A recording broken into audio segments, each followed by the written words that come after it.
Ce qui est vraiment intéressant, c'est qu'on se rend compte en fait que les concepts existaient déjà avant et que c'est juste une autre façon de penser la chimie. La plupart des choses qu'il a présentées sont des choses connues, mais qu'il a remis en perspective et qu'il essaye d'appliquer d'une autre façon. Donc ça ne nécessite pas forcément beaucoup de travail de recréer en fait la chimie, mais juste d'adapter sa façon de penser pour que ce soit plus vertueux en matière d'environnement. En fait, dans sa façon de penser, dans sa façon de concevoir les choses, intégrer dès le début le fait que on veut être vertueux d'un point de vue environnemental. Si on intègre ça dès le début du projet, quand on commence à créer les concepts ou à considérer le projet dans son ensemble, on va vraiment avancer dans le bon sens. Et c'est pas forcément inventer quelque chose de super novateur, mais essayer de le faire avec les outils qu'on a déjà, quelque chose de mieux. De toute façon, il n'y aura pas de chimie durable qui soit pas rentable.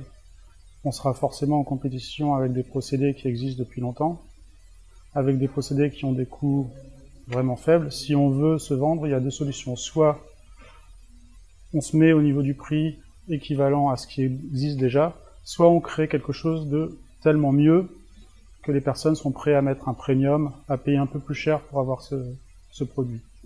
Mais ils payeront pas 50 fois plus cher. Si vous voulez acheter un morceau de plastique durable, si vous l'achetez à 5 € le kilo, vous n'allez pas l'acheter à 200 € le kilo. Les consommateurs de toute façon ne l'achèteront pas. Donc il faut vraiment toujours considérer aussi cette question du prix. On est un centre de recherche labellisé, donc en fait on travaille on a deux façons de travailler en fait. On a des projets financés par les services publics, donc par exemple la Wallonie.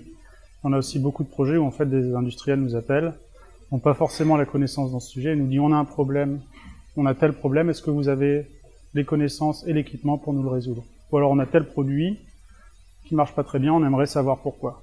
Donc en fait on fait beaucoup de support à l'entreprise, c'est à peu près la moitié de notre chiffre d'affaires on va dire, et l'autre moitié ce sera sur les projets, donc ce que j'ai présenté aujourd'hui, les projets de recherche, et notamment dans le cadre de la chimie verte.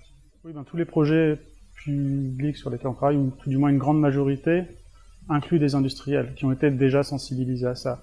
Donc par exemple, la conférence qu'on a eue aujourd'hui a vraiment cet apport de présenter à un large public ce que c'est que la chimie verte et ce que les industriels peuvent en tirer. Donc essayer de montrer que ça peut être compétitif en termes de coûts, en termes de propriété.